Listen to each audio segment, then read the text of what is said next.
السلام علیکم ورحمۃ اللہ وبرکاتہ، نحمدہ ونصلی علی رسولہ الکریم، اما بعد فاعوذ باللہ من الشیطان الرجیم، بسم اللہ الرحمن الرحیم۔ پرہیز علاج سے بہتر ہے، یعنی کوئی دوائی نہ لے، کچھ نہ لے، فاسٹنگ شروع کر دیں تو فاسٹنگ میں بھی شفا ہے۔ اور پھر دعائیں، آیات، سب سے بڑھ کر سورۃ الفاتحہ جس کا نام یہ شفا ہے، سورۃ الفاتحہ سے علاج کریں۔ خارجہ بن سل تمیمی اپنے چچا سے نقل کرتے ہیں، ایک مرتبہ وہ رسول اللہ صلی اللہ علیہ وسلم کی خدمت میں حاضر ہوئے۔ جب واپس جانے لگے تو ایک قوم کے پاس سے گزرے جن کے ہاں ایک مجنون آدمی تھا، یعنی اس کا ذہنی توازن ٹھیک نہیں تھا۔ اسے انہوں نے لوہے کی زنجیروں سے باندھ رکھا تھا۔ اس کے اہل خانہ کہنے لگے، ہمیں معلوم ہوا کہ تمہارا یہ ساتھی یعنی نبی صلی اللہ علیہ وسلم کو خیر لے کے آیا ہے، وہ خود نہیں ہوں گے مسلمان، نہیں پتا ہوگا، تو کیا اس کے پاس کوئی ایسی چیز ہے کہ جس سے علاج کیا جائے اس کا؟ وہ کہتے ہیں کہ میں نے سورۃ فاتحہ پڑھ کر دم کیا تو وہ ٹھیک ہو گیا۔ یقین اصل چیز ہے نا، کہ یقین کتنا ہے۔ ایک لیکچر یقین پر بھی ہونا چاہیے، کیونکہ نا دین کے معاملے میں، دعاؤں کے معاملے میں ہمارا یقین نہیں ہوتا۔ الثقۃ باللہ۔ پھر جو منزل ہم پڑھتے ہیں اس میں سورۃ فاتحہ کے علاوہ آیت الکرسی ہے، البقرہ کی آخری 2 آیات ہیں، کیونکہ نبی صلی اللہ علیہ وسلم نے فرمایا جس نے سورۃ البقرہ کی آخری 2 آیات ایک رات کو پڑھی وہ اسے ہر آفت سے بچانے کے لیے کافی ہوں گی۔ اور آیت الکرسی کا تو فائدہ آپ کو معلوم ہی ہے۔ پھر معوذات ہیں، قل هو اللہ احد، قل اعوذ برب الفلق، قل اعوذ برب الناس۔ نبی صلی اللہ علیہ وسلم نے فرمایا صبح اور شام 3 بار معوذات کہہ لو تو یہ ہر چیز سے تمہیں کفایت کریں گی۔ پھر یہ دعا جو کل میں نے آپ کو بتائی تھی، انی مسنی الضر وانت ارحم الراحمین۔ اور اگر وسوسے آ رہے ہیں بہت اور بے چینی ہے اور دل پریشان ہے تو انی مسنی الشیطان بنصب وعذاب، کہ شیطان نے مجھے سخت تکلیف اور عذاب میں ڈال رکھا ہے، یعنی وسوسوں اور نیگیٹو تھنکنگ کی وجہ سے۔ حضرت ایوب علیہ السلام کا حال یاد کر کے اور پھر انت ارحم الراحمین بھی کہیں ساتھ۔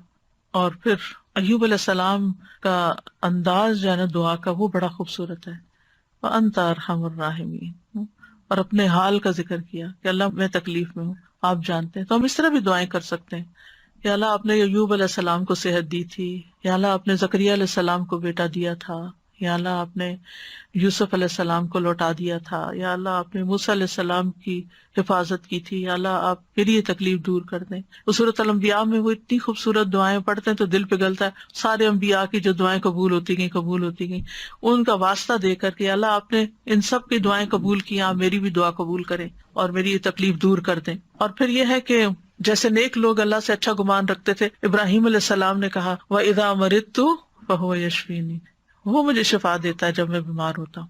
یہ یقین ہو اور پھر اس طرح شفا مانگے اللہ سے کہ اللہ تعالیٰ آپ کے ہاتھ میں شفا، بیدک الشفا۔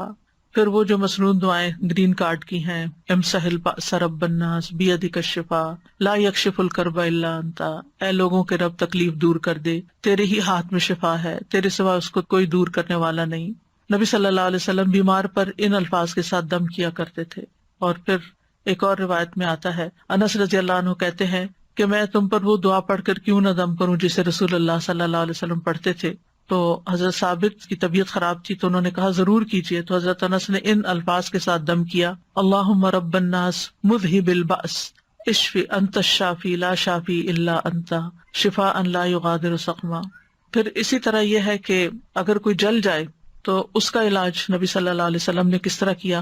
ایک خاتون کہتی ہیں کہ میں حبشہ سے واپس آ رہی تھی، مدینہ سے کچھ فاصلے پر تھی، تو کھانا پکانا شروع کیا، لکڑیاں ختم ہوئی تو لکڑیوں کی تلاش میں نکلی تو بچے نے ہانڈی اپنے اوپر گرا لی اور وہ بازو پہ گر گئی اور وہ جل گیا۔ تو وہ پھر لے کے نبی صلی اللہ علیہ وسلم کی خدمت میں حاضر ہوئی، کہا اللہ کے رسول صلی اللہ علیہ وسلم، میرے ماں باپ آپ پہ قربان، یہ محمد بن حاتم ہیں اور ان کے ساتھ یہ ہوا ہے۔ تو آپ نے اپنا لعاب دہن ڈالا اور سر پہ ہاتھ پھیرا اور برکت کی دعا کی، اور اس جلی ہوئی جگہ پر لعاب دہن ڈالتے جاتے تھے اور ساتھ یہ دعا پڑھتے تھے، اذہب البأس رب الناس واشفی انت الشافی لا شفاء الا شفاؤک اشفی شفاء لا یغادر سقما۔ اور پچھلے دنوں ایک پوسٹ آپ نے بھی شاید دیکھی ہو جس میں وہ کوئی حکیم یا طبیب ایسی ریکمینڈ کرتا ہے کہ اگر کوئی شخص صبح کے وقت اپنا پہلا لعاب اپنی آنکھوں کے اندر لگاتا ہے تو اس کی آنکھوں کی بینائی تیز ہو جاتی ہے اور بیماریاں دور ہوتے ہیں۔ بہرحال لعاب کے اندر بھی اللہ نے شفا رکھی ہے۔ اور پھر اسی طرح خود کو تکلیف ہو، اور یہ تو میں نے بہت دفعہ آزمایا ہے کہ درد کی جگہ پر ہاتھ رکھ کے انسان 3 دفعہ بسم اللہ پڑھے اور 7 دفعہ اعوذ بعزت اللہ وقدرتی من شر ما اجد واحاذر. بہت ہی خوبصورت دعا ہے اور بہت جلد تکلیف دور ہوتی ہے. خاص طور پہ اگر گھٹنوں وغیرہ میں تکلیف ہے تو آپ ان کو کلونجی کے آئل سے رب بھی کرتے جائیں اور یہ دعا پڑھتے جائیں تو انشاءاللہ ٹھیک ہو جائیں گے. پھر اسی طرح اگر کہیں پھوڑا پھنسی ہے چھوٹا موٹا تو اس پر نبی صلی اللہ علیہ وسلم یہ دعا پڑھتے تھے، بسم اللہ تربت اردنا بریقت بعدنا لیشفی بہ سقیمنا باذن ربنا. اللہ کے نام کے ساتھ ہماری زمین کی مٹی، یعنی جس زمین پہ انسان رہتا ہے وہیں کی مٹی لے سکتا ہے اگر مدینہ کی مٹی نہ ہو. ہمارے رب کے حکم سے ہم میں سے بعض کے لعاب کے ساتھ ہمارے بیمار کو شفا دی جائے.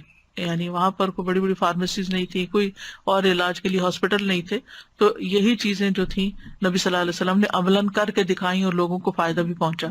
تو نبی صلی اللہ علیہ وسلم کسی کے جسم پر کوئی پھوڑا، کوئی زخم، کوئی تکلیف ہوتی تو لعاب کے ساتھ مٹی لگا کے اس جگہ پر لگا دیتے تھے. اور راکھ کا لگانا جو ہے، آپ صلی اللہ علیہ وسلم کو جب جنگ احد میں آپ کو تکلیف پہنچی تھی تو حضرت فاطمہ نے چٹائی جلا کے اس کی راکھ جو تھی وہ وہاں لگا کے تو پٹی کی تھی، تو اس میں بھی اللہ تعالیٰ نے شفا رکھی ہے. اور پھر اسی طرح تکلیف اور پریشانی کے وقت کی جو عام دعائیں ہیں وہ بھی پڑھنی چاہیے. یا حی یا قیوم برحمتک استغیث اللہ اللہ ربی لا اشرک بہ شیئا. پھر اسی طرح لا الہ الا انت سبحانک انی کنت من الظالمین. پھر نبی صلی اللہ علیہ وسلم جب کرب اور تکلیف اور پریشانی اور بے چینی ہوتی تھی اس وقت پڑھتے تھے لا الہ الا اللہ العظیم الحلیم، لا الہ الا اللہ رب العرش العظیم، لا الہ الا اللہ رب السماوات ورب الارض ورب العرش الکریم. یعنی عرش سب سے بڑی چیز ہے نا مخلوقات میں سے، تو اس کے رب کا واسطہ دے کر پھر دعا کرتے تھے. پھر اسی طرح عافیت کی دعائیں بھی مانگنی چاہیے کہ اللہ تعالیٰ بیماریوں سے محفوظ رکھ، خاص طور پر جب کوئی وبا وغیرہ پھیلی ہو یا آپ کسی بیمار کو دیکھیں یا ہاسپٹل میں جائیں یا کسی کی تیمارداری کرنے جائیں. ویسے بھی صبح شام 3 دفعہ اللہم عافنی فی بدنی، اللہم عافنی فی سمعی، اللہم عافنی فی بصری، لا الہ الا انت. پھر اللہم انی اعوذ بک من زوال نعمتک وتحول عافیتک وفجاءۃ نقمتک وجمیع سخطک. اے اللہ بے شک میں تیری پناہ لیتا ہوں اس بات سے کہ تیری دی ہوئی کوئی نعمت مجھ سے چھن جائے اور تیری دی ہوئی عافیت پلٹ جائے اور کوئی ناگہانی عذاب آ جائے، اور میں تیری تمام ناراضگیوں سے تیری پناہ لیتا ہوں. اور پھر اللہم انی اعوذ بک من جہد البلاء ودرک الشقاء وسوء القضاء وشماتۃ الاعداء. اے اللہ بے شک میں تیری پناہ مانگتا ہوں سخت مصیبت، بدبختی لاحق ہونے، بری تقدیر اور دشمنوں کے خوش ہونے سے. پھر اسی طرح اللہم انی اعوذ بک من السمم والبکم والجنون والجذام والبرص وسیء الاسقام. اے اللہ بے شک میں بہرے پن، گنگے پن، پاگل پن، کوڑ، برس اور تمام بری بیماریوں سے تیری پناہ مانگتا ہوں. اور پھر اللہم انی اعوذ بک من الہم والحزن والعجز والکسل والجبن والبخل وغلبۃ الدین وقہر الرجال. اخلاقی بیماریوں سے، روحانی بیماریوں سے نجات. اے اللہ میں تیری پناہ مانگتا ہوں دکھ، غم، عاجزی، سستی، بخل، بزدلی، قرضداری کے بوجھ اور لوگوں کے اپنے اوپر غلبے سے. پھر اعوذ بکلمات اللہ التامات من شر ما خلق. ہر طرح کے شر سے اللہ تو مجھے بچا لے. جہاں بھی انسان جائے، کسی شہر میں جائے، کسی جگہ پر جائے، پلین میں ہو، کہیں پر آپ انٹر ہو، بینک میں، اسکول میں، تو 3 دفعہ اگر آپ یہ پڑھ لیں کوئی چیز آپ کو نقصان نہیں دیتی. کیونکہ انسان کو ڈر ہوتا ہے نا کہ یہ وائرسز ہوں گے، اور خاص طور پر آج کل کے سیناریو میں. پھر اعوذ بکلمات اللہ التامات من کل شیطان وہامۃ ومن کل عین لامۃ. یعنی لوگوں کی گیدرنگ میں جائیں، آپ کو ڈر ہوتا ہے کہ نظر نہ لگ جائے کوئی اور اسی طرح کی چیز. یہ دعا بھی بہت فائدے کی ہے، ویسے بھی پڑھنی چاہیے. اور پھر شیطانی وسوسے سے اگر بہت نیگیٹو تھنکنگ ہو رہی ہو اور بہت برے برے خیالات آ رہے ہوں، کسی کے بارے میں کوئی بات بہت بری ستا رہی ہو، تو اعوذ بکلمات اللہ التامات من غضبہ وعقابہ وشر عبادہ ومن ہمزات الشیاطین وان یحضرون. خاص طور پہ برا خواب آنے کے بعد اگر دل پہ بار بار پریشانی کا خیال آ رہا ہے، بار بار آ رہا ہے، تو اس کو بھی جھٹکنے کے لیے یہ دعا پڑھی جا سکتی. تو اللہ تعالیٰ محفوظ رکھیں گے. بس آخر میں چند موٹی موٹی باتیں کہ اگر آپ کسی بیمار کے پاس جائیں تو کن چیزوں کا خیال رکھیں، کیونکہ مریضوں کی عادت کا حکم دیا گیا ہے، کیونکہ اس سے انسان کو اپنی نعمتیں یاد آتی ہیں اور انسان کو آخرت کی یاد آتی ہے. اور مسلمان کی عادت جو ہے وہ دوسرے مسلمان پر حق ہے، خاص طور پر اگر کوئی قریبی لوگوں میں سے ہو.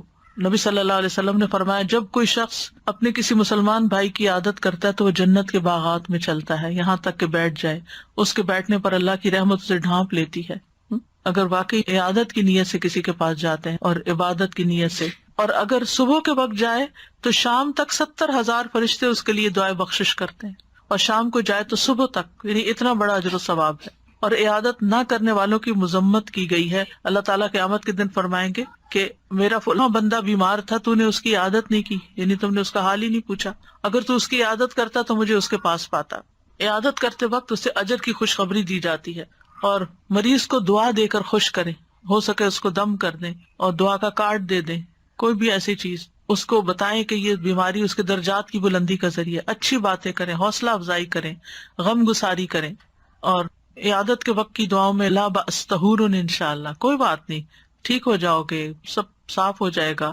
اگر اور دعائیں آپ کو لمبی چوڑی نہیں بھی آتی تو سورۃ فاتحہ تو سب کو آتی، سورۃ فاتحہ پڑھ کے دم کر دیں، معوذات پڑھ کے دم کر دیں، اور پھر اسأل اللہ العظیم رب العرش العظیم ان یشفیک 7 دفعہ پڑھ کے آپ اس پہ دم کر دیں۔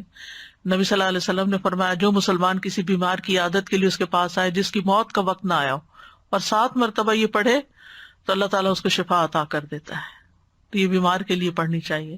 پھر اللہم اشف فلان، اگر دور بیٹھے ہیں تو دور سے دعائیں کر دیں، اور دیگر بھی اذہب البأس اور مذہب البأس، اور یہ ساری دعائیں جو پہلے میں آپ کو بتا چکی ہوں دیگر بیماریوں کے علاج میں، یہ دعائیں گرین کارڈ پہ لکھی ہوئی ہیں، ان سب کا بھی، یعنی اگر آپ کے پاس زبانی یاد نہیں تو دیکھ کے بھی آپ ان کو پڑھ سکتے ہیں۔ اور ساتھ اپنے لیے بھی ایک دعا مانگیں کہ اللہ مجھے اس سے عافیت میں رکھنا، یعنی الحمدللہ الذی عافانی مما ابتلاک بہ وفضلنی علی کثیر ممن خلق تفضیلا۔ تو حدیث میں آتا ہے کہ جو یہ پڑھے گا اس مصیبت سے محفوظ رہے گا جس میں دوسرا مبتلا ہے۔ تو اللہ تعالیٰ ہمیں بیماریوں میں اور ساری تکلیفوں میں درست رویہ اختیار کرنے کی توفیق دے، اور سنت کے مطابق علاج بھی اور بہیو کرنے کی توفیق دے جس سے اللہ تعالیٰ راضی ہو جائے۔ یہ ایک بھاری امتحان ہے، اس امتحان کو پاس کرنا ضروری ہے، اور پاس کرنے پر بہت بڑے درجات ہیں، اور اگر انسان اس پر ناکام ہو جاتا ہے تو دنیا میں بھی تکلیف اور آخرت کی بھی تکلیف۔ وآخر دعوانا ان الحمد للہ رب العالمین۔ سبحانک اللہم وبحمدک، اشہد ان لا الہ الا انت، استغفرک واتوب الیک۔ السلام علیکم ورحمۃ اللہ وبرکاتہ۔